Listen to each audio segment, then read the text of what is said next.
evening. We are beginning. We have the Siddur, and we also have some song sheets.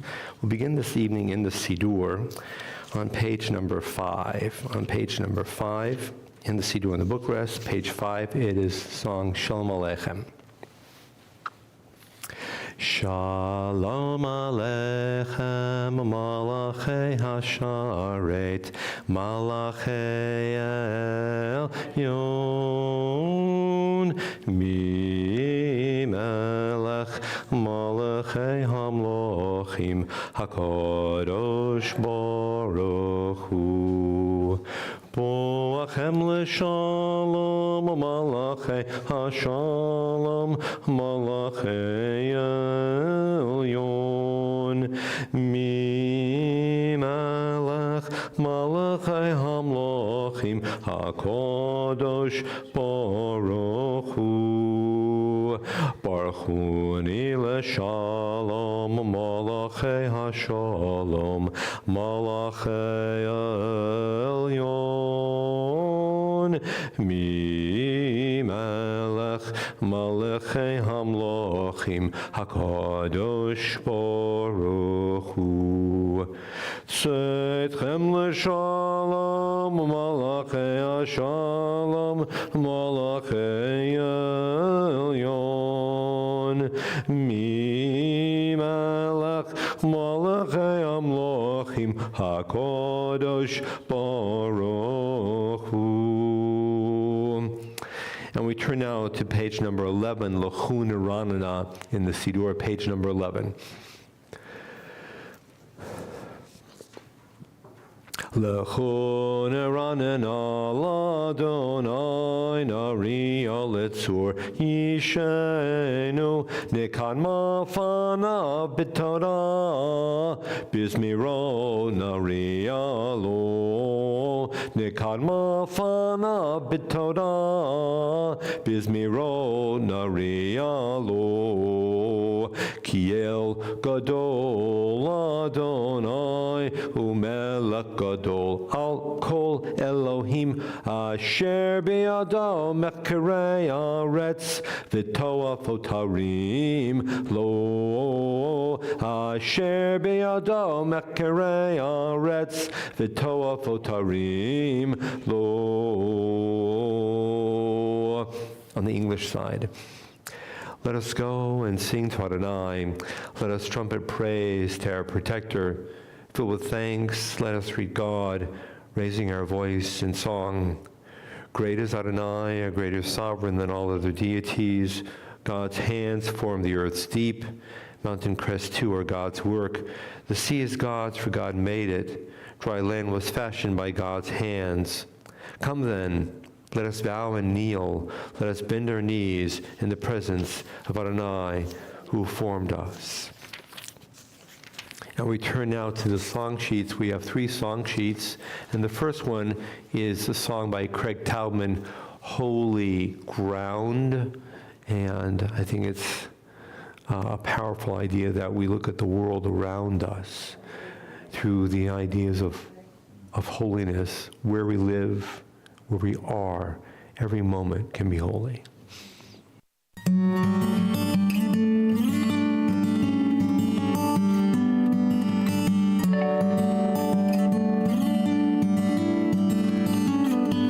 Every second, every minute, every hour, every day, everything, everyone, every place, every way, where you walk, where you stand, where you love, where you praise, all of life is holy ground. Every he, every she, every what, every who, it's in her, it's in them, it's in me, it's in you. In the bitter, in the sweet, in the calm, in the storm, all of life is holy ground. So walk as if it's holy ground. Breathe as if it's all around. Talk and make a holy sound.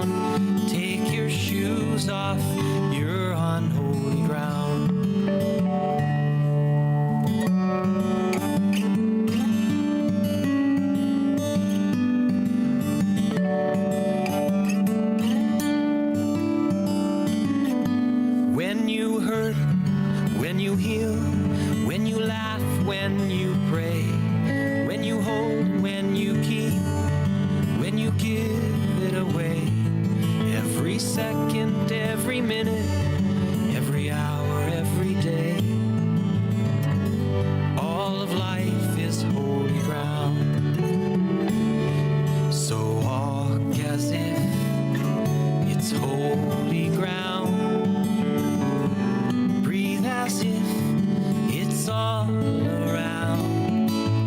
Talk and make a holy sound.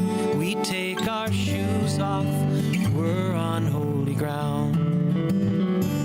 We are one people, one story, one tapestry we weave,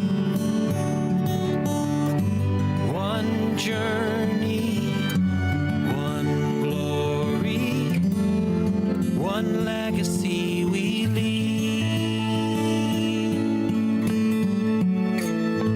Every second, every minute, every hour, every day, everything, everyone, every place, every way, where you walk, where you stand, where you love, where you praise,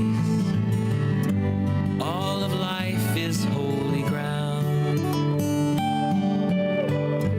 Can you feel the holy ground? Take your shoes off, you're on holy ground.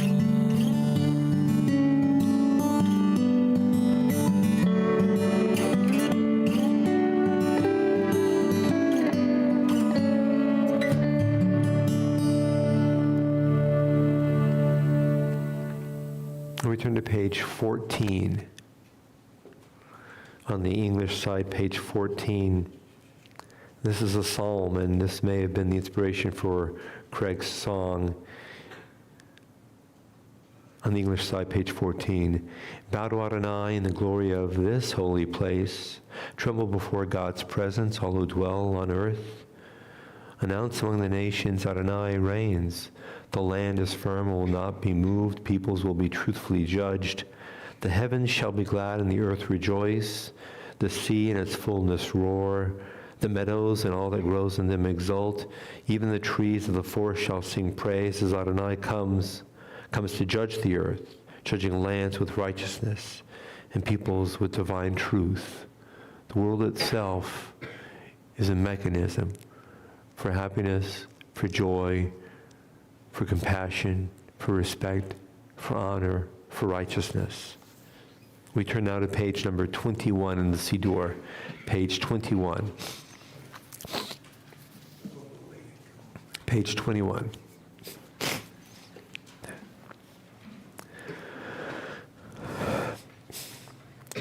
Havul Adonai b'nei Elim, Havul Adonai kavod va'oz, Havul Adonai kavod shemo, Hishtachavu Adonai barat kodesh, Kol Adonai al hamayim el hakavod, Hirim Adonai al mayim rabim, Kol Adonai ba'koach, Kol Adonai behadar, Kol Adonai shaber arazim, Vaishaber Adonai et arzei halvanon, Vayarkidem kemo egel, Levanon v'siryon,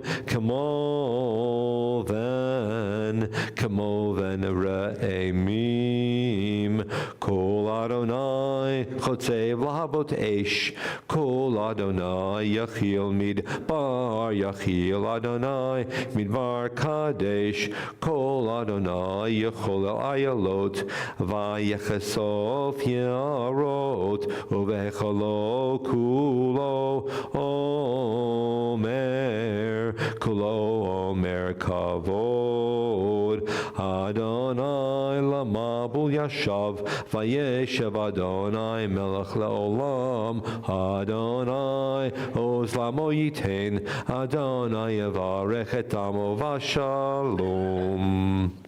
And Lachadodi is on page 23, the first two stanzas, page 25, the last two stanzas. So, shalom, we're here. So cute. We begin on page 23 and page 25. It's okay.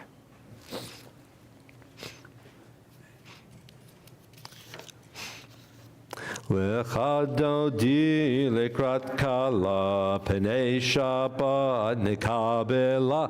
Lecha dodi lekrat kala, penei Shabbat nekabela. Shamor vezachor bedibur echad, Ishmiyanu el hamyuchad, Adonai echad u'shamo echad, l'shem tiferet v'litila. Lecha Dodi lekrat kala, penei Shabbat nekabela. Lecha dodi lekrat kala, penei Shabbat nekabela. Lekrat Shabbat lechu v'necha, ki mekor habracha, merosh mikedem nesucha, sof ma'aseh b'machshavat tchila. Lecha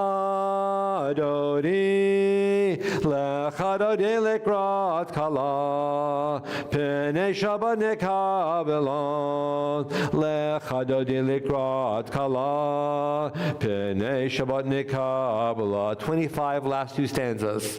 Yaminu small tifrotzi, viet Adonai ta'aritzi, al yad ish ben partzi, v'nismecha v'nagila. Lecha dodi lekrat kala, penei Shabbat nekabela. Lecha dodi lekrat kala, penei Shabbat nekabela. Boi b'shalom ateret ba'alach, gam b'simcha u'v'tzohala, toch emunei am sgula, boi chala. Lecha dodi lekrat kala, penei Shabbat nekabela. Lecha dodi lekrat kala, penei Shabbat nekabela. We're standing because the spirit of Shabbat just walked in the door. And so we're just moved. Shabbat came to visit us. And keeping that in mind, look at page 27. And you see a psalm from the Bible. This psalm is nicknamed the Psalm of Shabbat. There are 7 days of the week. Every psalm, every day has its own psalm every week, and every Monday it's the same psalm, every Tuesday the same psalm, every Wednesday the same psalm, every Friday night we say the exact same psalm, and Saturday morning is the same psalm as Friday night. Look at the first stanza, and then we'll jump to the last. The first stanza. It is good to thank you, Adonai, and sing to your name, Most High, to proclaim your love at daybreak, your faithfulness each night. That may have been why our ancestors 3,000 years ago nicknamed this the Psalm of Shabbat, to remind us that it's good to say thank you, at least once a week, maybe more, but at least once a week it's good to say thank you. And now look at page 28. It's the last two stanzas. And we're already standing because Shabbat came in a minute ago. The last two stanzas on the English side of 28. The righteous flourish like the date palm, thrive like a cedar in Lebanon, planted in the house of Adonai. They flourish in our God's courtyards. In old age they remain fruitful, still fresh and bountiful, proclaiming, Adonai is upright, my rock in whom there is no flaw. Every one of us has the capacity to be righteous. And if you look at this definition of righteousness here, which we just read, the righteous flourish like the date palm, in old age they remain fruitful. It means that people who are righteous contribute to the world around them. We are making a difference in the physical reality of the world and also in the social reality, the society of which we're a part. Trees stand up. We're still standing because we stood up a minute ago because the Spirit of Shabbat was walking in to greet us. Now we're standing because the metaphor is that each one of us is like a beautiful tree. And just as trees give life to the world, we give life to the world too, through our behavior, our conduct. We were seated, the official beginning of the service on page number 39A, on page number 39A.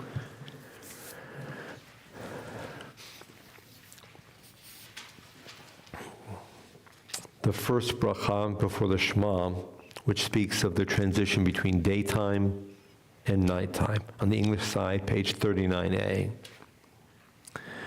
Baruch atah Adonai, our God, sovereign of time and space, whose word brings the evening dusk, whose wisdom opens the gates of dawn, and changes the day's division, whose will sets the succession of seasons and arranges the stars in their places in the sky, who creates day and night, who rolls light before darkness and darkness from light, who makes day pass into night, who distinguishes day from night. Adonai Tzvaot is your name, living and ever-present God. May your rule be with us forever and ever. Baruch atah. Evening's dusk.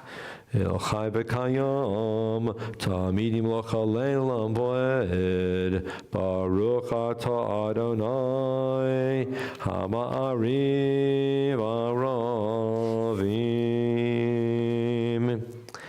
And we turn to page 40, and you see the title here. It's the second bracha. There are 3 brachot in the main part of the service. The first one speaks of the transition from day and night, every single day of the year. The second speaks of love. That's the second bracha. The prayer book is teaching us that love is as much a part of our world and our lives as the transition between day and night. Love needs to be as much a part of our awareness as sunshine or clouds or any other element of the physical world. And so we have a little song. It's the song sheet. It's entitled Craig Taubman, Ahavat Chesed Chayenu. And on this song sheet, we have a little bit of a presentation of some of the Hebrew lines in this paragraph, and also a little bit of his own modern contemporary presentation, you might say. A song by Craig Taubman, Ahavat Chesed.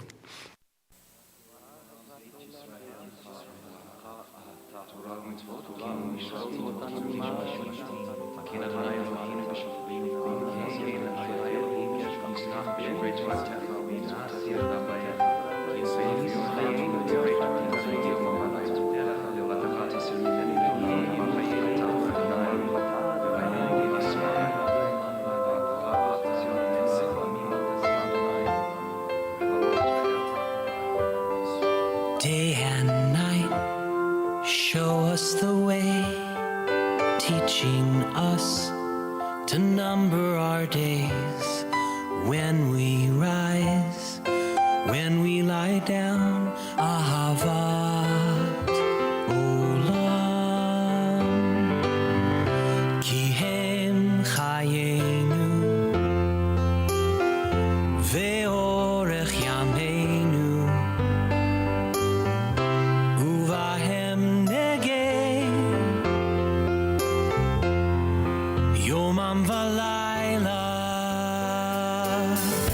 Ahavat Olam, Beit Yisrael.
the concluding two lines on page 40, that top stanza.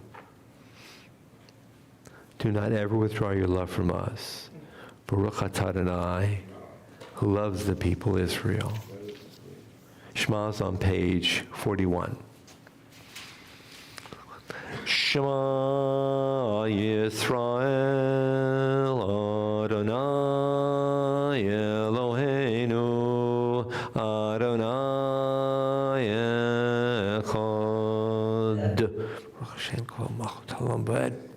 Ve'ahavta et Adonai Elohecha b'chol levavcha u'b'chol nafshecha u'b'chol me'odecha ve'hayu hadvarim ha'ele asher anochi mitzabecha hayom al vavecha v'shinantam levanecha v'dibarta bam b'shivtecha b'veitecha u'v'lechtecha b'derech u'v'shachbecha v'kumecha u'keshartam la'ot al yadecha v'hayu letotafot b'ninecha u'tavtam al mezuzot beitecha u'v'sharecha.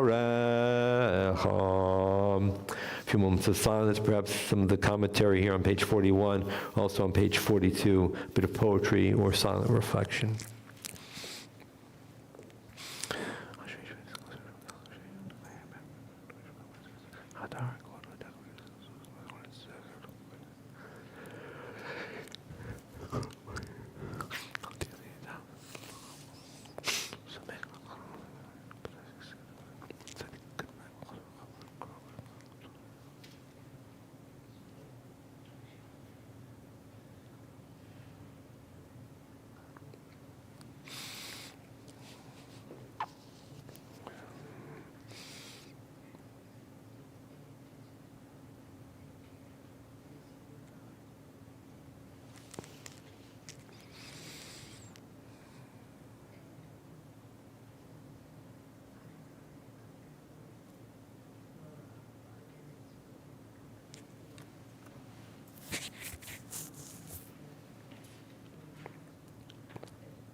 Adonai Elohechem emes. On page 44 on the English side. Near the top of the page on the English side of 44. Then Moses, Miriam, and the people of Israel joyfully sang to you, U'malchuto biratzon kiblu aleihem Moshe u'Miriam u'vnei Yisrael lecha anu shira b'simcha rabba v'yamru chulam. Who is like you, Adonai, among the mighty? Who is like you, adorned in holiness, revered in praise, working wonders? Mi chamocha po'elim Adonai, mi kamocha nedar b'kodesh noratilot ol seifele. Your children recognize your sovereignty as you split the sea before Moses. This is my God, they responded and said, Adonai will reign forever and ever. Malchutecha ra'u vanecha bokeh yam lifnei Moshe zeli anu v'yamru Adonai yimloch le'olam va'ed. And so it is written, Adonai has rescued Jacob and redeemed him from the hand of those more powerful than he. Baruch atah Adonai, who redeemed the people Israel. I think many of us are familiar with the Mi Chamocha. The Michamocha is recited traditionally in the evening service and the morning service every single day of the year. It's a song of great joy. Wow, we are safe. This actually comes out of the context of the people of Israel, our ancestors, crossing through the sea, and Pharaoh's army is swallowed up by the water, and we look around and we say, no more threat. For the first time in 210 years, no threats. Michamocha, thank you, God. The verbs are in the past tense because we're quoting a section from the Torah, and it happened 3,000 years ago. Turn the page to 45. And this prayer is for right now. This prayer is for today. This prayer is called the Hashkivenu, and it was first written about 2,000 years ago. It was written for right now, any day of the year where you say this. But you and I are not thinking only about ourselves. We're thinking about everyone. Hashkivenu means help everyone to lie down to sleep at night with a sense of peace and security and calm. And we look around the world and we see so very many people who are suffering and in pain, who are afraid, and they have no sense of security or calm. And we are praying for everyone. That's what the word Hashkivenu means. Help us all to lay down so that we get up the next morning renewed, confident, and hopeful. The English side, page 45, for everybody in the world. Hashkivenu Adonai, our God, to sleep peacefully. Awaken us all to life, O Sovereign. Spread over us all your canopy of peace. Restore us all with your good counsel, and save us all for the sake of your name. Shield us all. Remove from us all enemies, pestilence, sword, starvation, and sorrow. Remove the evil forces that surround us all.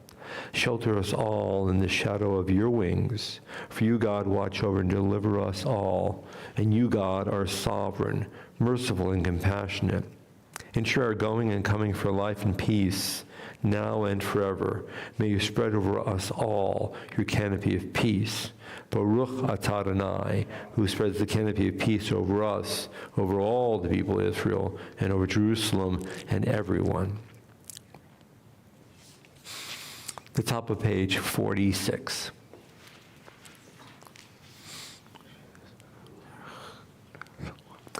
V'shamro v'nei Yisrael et ha-Shabbat la'asot et ha-Shabbat ledorotam berit olam b'nei u'bein b'nei Yisrael oti le'olam oti le'olam oti le'olam v'shamro v'nei Yisrael et ha-Shabbat la'asot et ha-Shabbat ledorotam berit olam ki sheshet yamim asa Adonai et ha-shamayim v'et ha'aretz v'shamro v'nei Yisrael et ha-Shabbat la'asot et ha-Shabbat ledorotam berit olam uvayom hashvi shavat vayinafash shavat vayinafash shavat vayinafash v'shamro b'nei Yisrael et ha-Shabbat la'asot et ha-Shabbat ledorotam berit olam. In just a minute, but not yet, we'll begin the silent prayer known as the Amidah, and we'll stand up for that. But before we do, please look at the English on page 47 for just a moment. And you see here two paragraphs side by side. The first one with patriarchs, which was written almost 2,000 years ago, was written, God, you're the God of our fathers, Abraham, Isaac, and Jacob. And most recently, in the past maybe 15, 20 years, we've modified that, and we include our mothers. God, you're the God of our father, Abraham, Isaac, and Jacob, and also our mothers, Sarah, Rebecca, Rachel, and Leah. And whether you look at the traditional text or the more contemporary version, what you see here is the opening to the most private of all prayers begins with a reminder that we're all part of a shared family. Now we have generations in common. And if we go back far enough, this family tree, this family tree, this family tree, all intersect and all the branches weave together. So coming back down to the future, we may not be literally related, but our roots are still connected. We're part of something much greater than our own individual lives. Our lives contribute meaning to the lives of others, and we gain strength and significance by knowing that we're part of someone and someone's else, which is why I have this other song here on the song sheet, and it's entitled Le Dor Vador on this, the last song sheet, Le Dor Vador. And Le Dor Vador means from generation to generation. We're all connected to each other because we're all descended from prior generations, and we add our strength and our identity to each other. Le Dor Vador by Josh Nelson.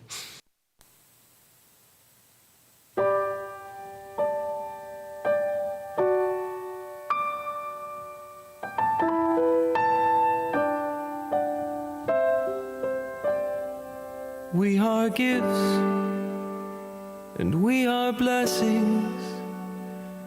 We are His story in song. We are hope and we are healing. We are learning to be strong. We are words and we are stories. We are pictures of the past. We are carriers of wisdom, not the first and not the last. The Dor Vador Nagid God Lecha. The Dor Vador, we protect this chain from generation to generation. The Dor Vador, these lips will praise your name.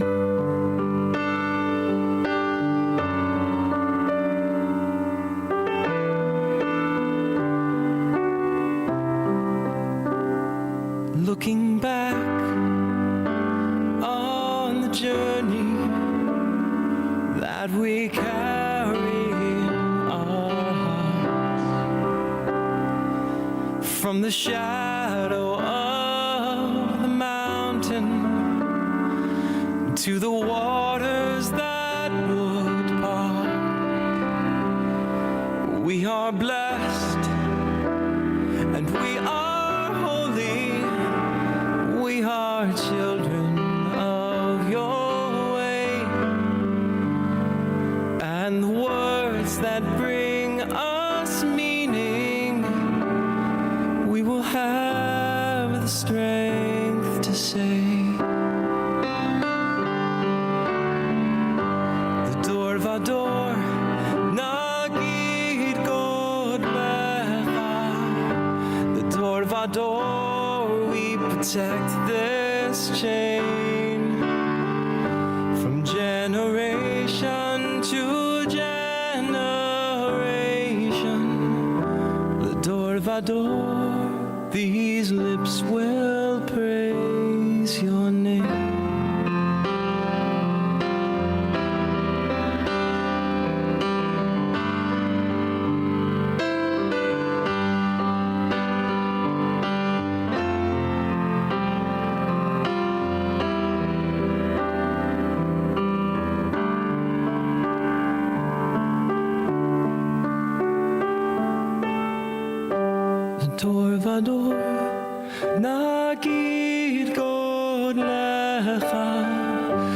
Door by door we protect this chain from generation to generation. The door by door, these lips will praise your name.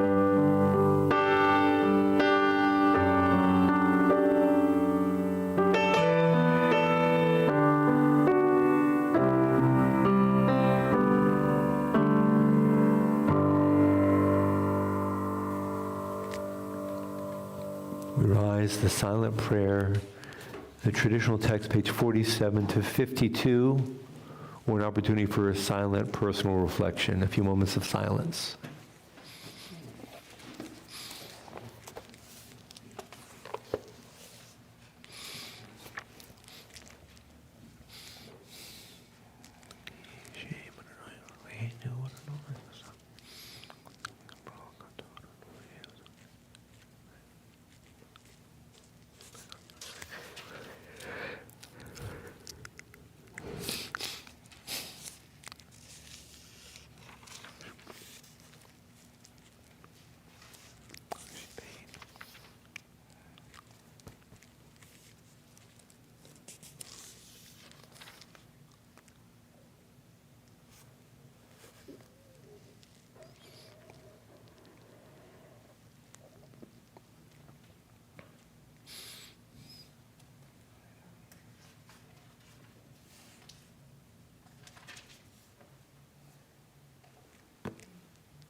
Pesach is approaching.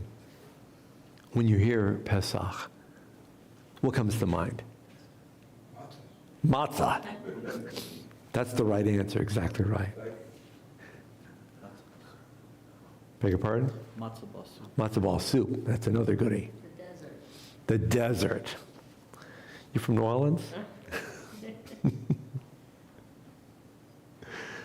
Traveling through the desert. Everybody has certain memories of Pesach.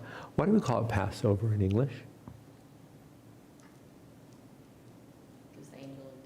The angel of death passed over the Egyptian houses, passed over the Israelites' houses and slew the firstborn in the Egyptian houses. How did the angel of death know to pass over the houses of the children of Israel? The lamb's blood. The lamb's blood. So when they cooked, they killed the animal and they cleaned it and they cooked it into a little bit of blood and put it on the doorpost. Why was that important? To know if it was a Jewish family or not a Jewish family. To know it's a Jew, but why was it necessary to put the blood in the first place? Who were they showing? They were showing God. Anybody else? Were the Egyptian households putting blood on their door? So if people were walking out and about in the villages and they saw blood on the door, what did they know? It's a Jewish house. Are there occasions in our world, in ancient history and in modern history, when pointing out that you're living as a Jew in a Jewish house can be a challenge? Are there occasions when we say we live publicly as Jews and we might be in trouble? We might be targeted. If you just view the experiences of ancient Egypt through the modern lens of what we now call anti-Semitism, you could say, wait a minute, do Jewish people want to broadcast their identity publicly, especially in locations where they may not be loved? It was an act of courage. It was an act of declaring the self. It was an act of demonstrating identity. It was an act of loyalty to God, but loyalty to fellow Israelites in other neighborhoods, saying that we are all part of a community and we're willing to have ourselves pointed out and identified in a community that views us as subservient, second class, valueless. That's what slaves are. So it wasn't just taking a little bit of the blood, which had been cleaned from the animal that we weren't eating. It was a declaration of many elements of identity. There are many aspects to Passover. It's a very complicated holiday. We have books written on the holiday, and everybody knows his or her own local traditions and family observances and Seder ceremonies. And if you're with this family, you might comment on this passage. If you're with this family, you might sing this song. If you're with that household, you might eat that food, and so on. It's a very complicated holiday. I've been studying the holiday of Passover all my life. I've been studying it in school, in seminary, and personal reading. This year I noticed something that I hadn't noticed before. Never noticed it before. Maybe it was in the back of my brain, but I noticed something new and different this year, and I want to share that with you. So, if you will.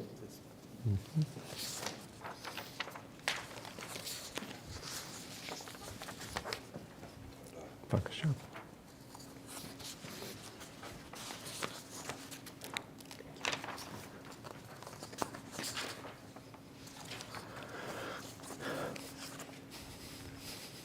First, there's that number 4 again.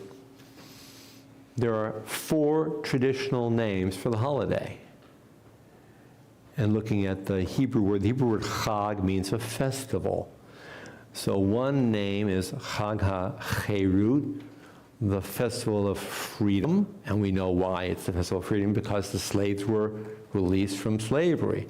The second is Chag HaMatzot, the holiday of, that's a hard one, the holiday of the matzahs. It's in the Torah, actually. A third name of the holiday is Chag HaAviv, the holiday of the springtime. And now you know why we have the karpas, which is a green vegetable, and we dip it into salt water. It may be, what's your family's tradition of the karpas? To remind us about the tears. The tears. The salt water is the tears, and the green vegetable might be broccoli, parsley, celery, lettuce, spinach. It can be anything. Some people even use a carrot, as long as they've got the little green on top. Something of bright green, so it's the vitality. Do we have the strength? and the vitality to overcome the tears. That's the message of that, which is one of the dippings, of course. And another nickname for the holiday is Chag HaPesach. Literally in the book of Exodus, do you know what the word Pesach refers to?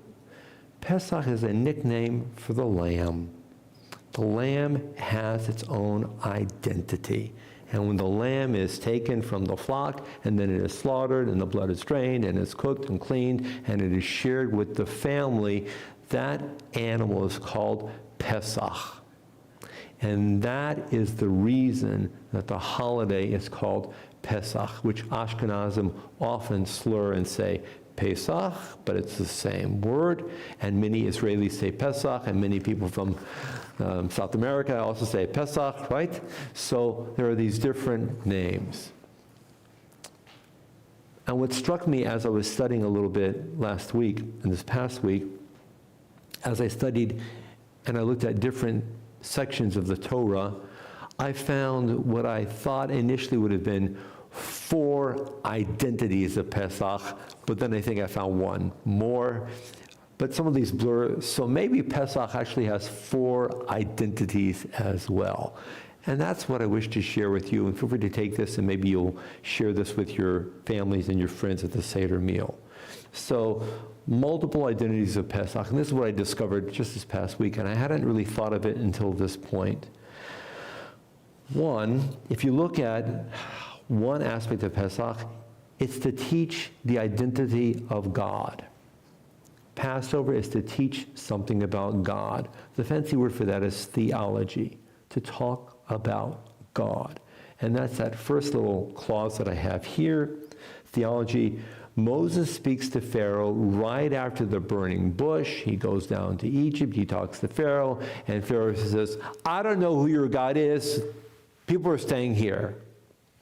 So therefore, one of the identities of the holiday of Pesach is to teach about God. To teach people who don't believe in God, namely those who are controlling other human beings, that humanity does not have the right to control other people. Theology of Judaism is that only God is supreme and every person is the same. No person has the authority to control somebody else because we're all people. Only God is the ultimate in power. So this is an aspect of Passover. You remember the movie, if you know Charlton Heston and Yul Brynner, and Yul Brynner says, I don't know who your God is. That's chapter 5. I have here 5, verse 2, and it continues on for a little bit. One of the reasons or the identities of Passover is to teach about God. Let's keep going. The familiar Exodus account, this is chapter 12. We all know chapter 12. We all know about it. We talk about it. And that's what the Seder is all based upon, okay? Eat a lamb, put some blood on the doorpost. Ari, you just said that you get an A, right? Okay. Remember, teach this throughout all your generations. Do not eat any leavened bread. This is the source of matzah. We know all about it, etc. Fine. This is the Pesach because God passed over, and this is verse from chapter 12, Pasach. Like you said, God passed over. Pasach. Pasach is the verb. Passover. Pesach is the nickname for the lamb. So Pesach and Pasach are related. Same Hebrew word. Pesach is the name of the lamb. Pasach is the verb God passed over. Okay, fine. That's the familiar piece. Now, there's also a very powerful message about Passover as being a humanitarian holiday. And that's what I have here in the third little statement, you might say. This is a sentence from the Torah. It's just after the giving of the 10 Commandments. It's separated from the 10 Commandments a little bit later, and it says, you shall not wrong a stranger or oppress a stranger because once you were a slave in Egypt. Once, a long time ago, I knew what it was like to be mistreated and abused, and I hated it. So I'm never allowed to mistreat or abuse anybody different from me again in my life. I know what it was like to be picked on because I was different. I cannot pick on somebody who's different. And if I took that for a moment, I'd say, I call that a humanitarian identity of the holiday of Passover. It's not just the matzah and the charosis and the matzah balls. I love matzah balls, Ernie, right? It's not just the parsley dipped in the salt water, of course. But there is a humanitarian identity to the holiday of Passover that we are supposed to embody every single day of the year. And then I think I found another identity, and I labeled it here social justice. And at the bottom of the little clause, you see there are a couple of references. One is in Leviticus chapter 25, and similar in another part of Leviticus. Social justice. You could call it economic justice. Let's say you have a friend. He's not even a friend, he's a neighbor.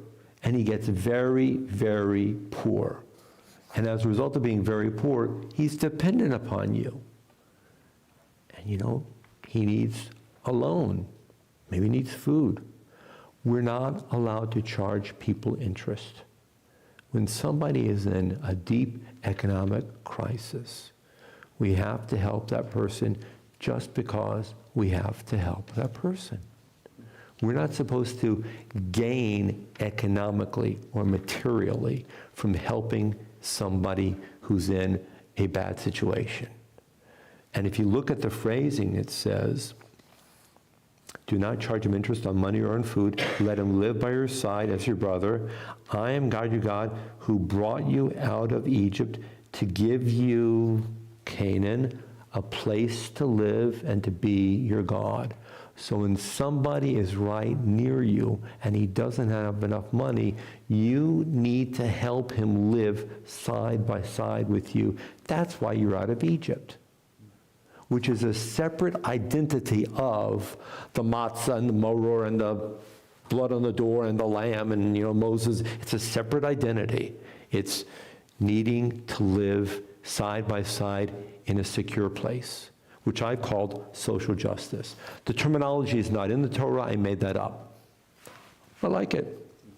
I think there's another identity of Passover. I think it's compassion. And again, I'm quoting, oh my gosh, pardon me, I left off the location. This is from the book of Numbers. I apologize for leaving the phrase off, the citation. Book of Numbers. The Lord your God, supreme, great, and mighty, and we know the word because it's in the Amidah. It's Ha'el, Hagadol, Hagibor, Vahanorah. Very famous phrase, comes from the Torah, the book of Numbers. That's just the quote, and it's such an important idea that it becomes part of our daily prayer service. And the Lord shows no favor and takes no bribe, and God upholds the cause of the orphan and the widow, and God loves the stranger, and you too, sorry, my typo, and you too will love the stranger. So we're supposed to love the stranger and uphold the cause of the orphan and the widow, and not take bribes. Why? Because once we were a stranger in Egypt.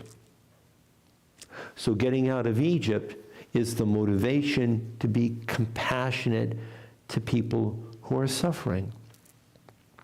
And you could say that compassion and humanitarian are in some way blurred, or they're similar, they refract together. That's fine. So maybe we do have 4 identities and not 5. I don't know. I'm still working on this. Like I said, I noticed it this year. It's a work in progress. And then finally, there's an association with Passover with what you and I could call economic independence. And there's nothing wrong with prospering, and there's nothing wrong with being able to stand up on your own 2 feet and pay your own bills. Because if you're standing up on your own 2 feet and you're paying your own bills, number one, you're not relying on somebody else. And number two, how do you and I feel about ourselves when each one of us is self-reliant? We're proud. We're not saying, look at me, but we're saying, hey, I can take care of myself, you can take care of yourself. There is a sense of pride, the right kind of pride of knowing that I take care of my bills, I work hard, and I'm self-reliant. And I call that economic independence or self-reliance. Look at this little phrase. This is from the book of Deuteronomy, and I've condensed it because it's a fairly long passage. the summary is that Moses is looking at the people and saying, in 6 months, a year, 2 years, I'm going to be dead. Joshua's going to take you in. And you're going to settle, and you're going to work hard. And then hopefully each and every one of you is going to become independent. And when your crops come in, which is a way of saying that you're taking care of yourself, then each person takes a basket. You're probably more generous than me. I'll take a small basket. You would take a big basket. You can choose any size basket you want, and you put some of the fruit in the basket, and you take it to the priest, the Kohen. And then you read this very long sentence, which is really more like a paragraph, like 5 or 6 sentences long. And the summary is, once a long time ago, my great-great-great-great-great-grandfather, referring to Abraham and Jacob, lived somewhere and traveled and eventually ended up in Egypt. And then time passed, and our whole society was enslaved, but then we got out of Egypt. We left, we came to Canaan, we built our lives. I worked hard, I prospered, and here's a little bit of that prosperity. And you share it with the religious leader, the priest of the day.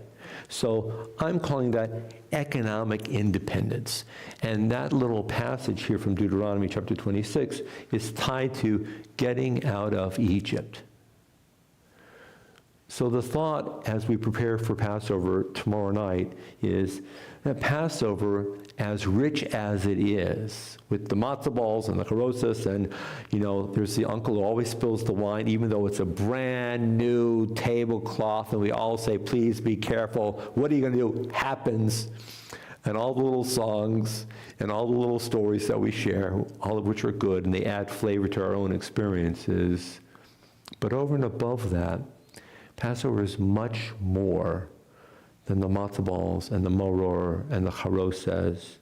Passover is a doorway into how Jewish people can live. We're supposed to live. We're supposed to live with an awareness of and a connection with God. We're supposed to embody compassion and humanitarian identity vis-a-vis others every single day, motivated by social justice. We're supposed to stand up on our own 2 feet because slavery removes the essence of the esteem of who I am. Slavery reduces me. Economic self-reliance says, I can accomplish and achieve. So may we go forth and may we enjoy Passover this year. Happy Passover.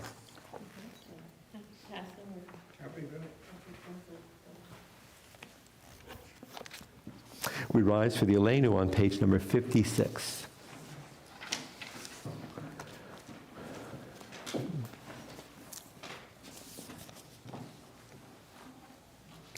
Aleinu l'shabeach la'adon ha'kol latet gedula leotzer breshit shelo asanu kegoyei haratzot velo samanu kemishpachot adama shelo sam chelkeinu kahem v'gor aleinu kechol hamonam V'anachnu korim u'mishtachavim u'modim lifnei melech malchei hamlachim hakadosh baruch hu shehu noteh shamayim v'yosei haaretz u'moshav yekaro b'shamayim mima'al u'shechinatu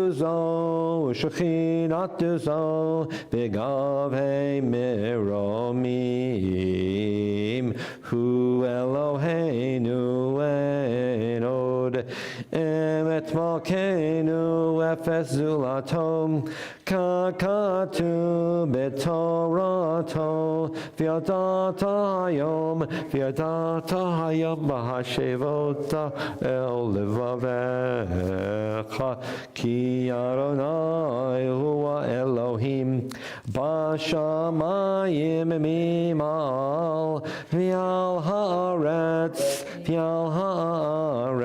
mitachat enod. I'll get The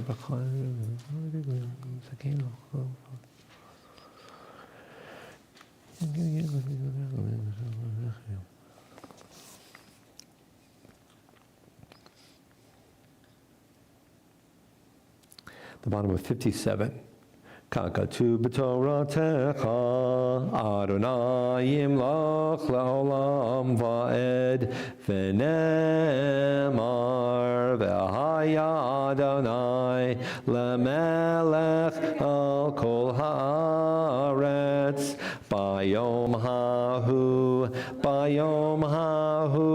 yihyeh Adonai echad, Ushemo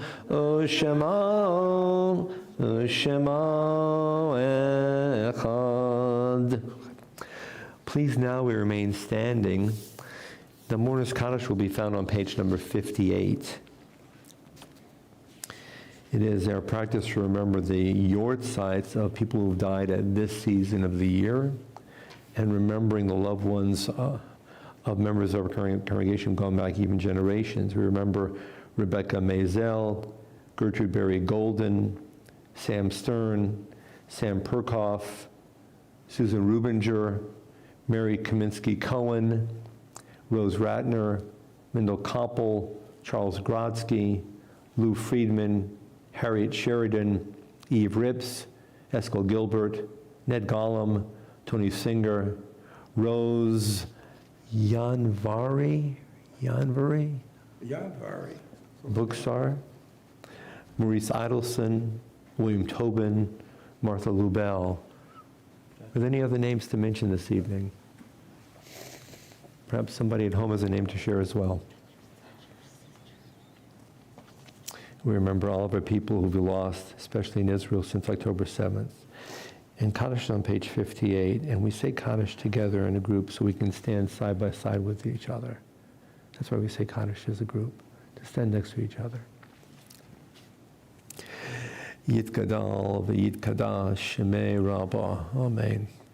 Be'olma divarach kirute v'yamlich malchute b'chayechon v'yomechon uv'chaye dechol Beit Yisrael ba'agala uvizaman kariv v'imiru Amen. Yehei shemei Rabbah mivarach la'olam u'olmei olmaya. Yitbarach v'yishtabach v'yitpar v'yitromam v'yitnaseh v'yithadar v'yitaleh v'yitalal shemei dekudisha barichu le'ela min kol birchata v'shirata tushbechata b'nei chamata da'amiran ba'olma v'imiru Amen. Yehei Shlomo Rabbo min Shemaya v'chayim Aleinu v'al kol Yisrael v'imiru Amen. Oseh Shalom bimromav Hu ya'aseh Shalom Aleinu v'al kol Yisrael v'imiru Amen.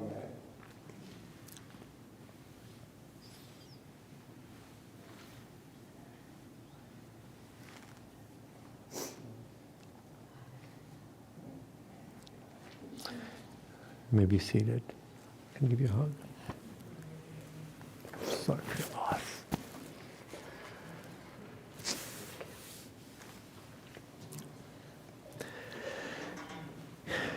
If you look carefully at those last two sentences of the Kaddish, you'll see that they're almost identical, but not quite. The first five little pieces of the Kaddish are Aramaic, which was the ancient language of the day in the ancient Middle East. And the Kaddish officially ended with Yehei Shalom Rabbah min Shemaya v'chayim, which is the next, it was the original last line. And then somebody added the Oseh Shalom line to the end of the Kaddish. Oseh Shalom is Hebrew. The original last line, Yehei Shalom Rabbah, which is Aramaic, calls for may there be great peace and life for us and for everybody, and we all say Amen. And then somebody wanted a Hebrew phrase, because originally this prayer was written by people living outside the land of Israel, in Babylonia, Iran, and Iraq. And they wanted to feel connected to ancient Israel, even though they were writing the prayer outside of Israel. So they added Oseh Shalom, which is almost the same idea, but not quite. And what I find here is, number one, the language was written in the language of the day, so that everybody could understand it. The prayer was written so everybody could understand it. And furthermore, they wanted a little bit of an extra Jewish, just like the matzah balls, right? You know, they wanted a little bit of a Jewish oomph to it, and what would have been the English or the Spanish or the Italian or the Portuguese of the day, and they added Oseh Shalom.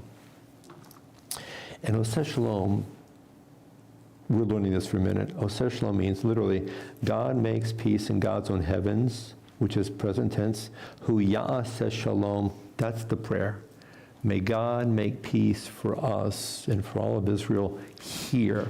You know, yeah, of course God has peace up there, wherever God is, however God is. But, you know, we need the peace here, where we live, where we walk around, where we're hurting, where our friends and our family are hurting. That's where we need the peace. And that's where we say the Kaddish together. So we'll conclude with Oseh Shalom and then we'll make Kiddush. Oseh Shalom bimromav, hu ya'aseh shalom aleinu, ve'al kol Yisrael, ve'imru, imru, amen. Ya'aseh shalom, ya'aseh shalom, shalom aleinu, ve'al kol Yisrael, ya'aseh shalom, ya'aseh shalom, shalom aleinu, v'al kol Yisrael, ve'imru, amen. Help yourselves to a glass of wine. We'll make Kiddush in just a moment. Folks, to all those who are not able to join in, may God bless you. We love you. You're very important to us. May you know that you're always part of our community. We hope to see you in the near future. At whichever point in time you're comfortable doing so, joining us. May God always watch over you. You're important to us. Shabbat Shalom.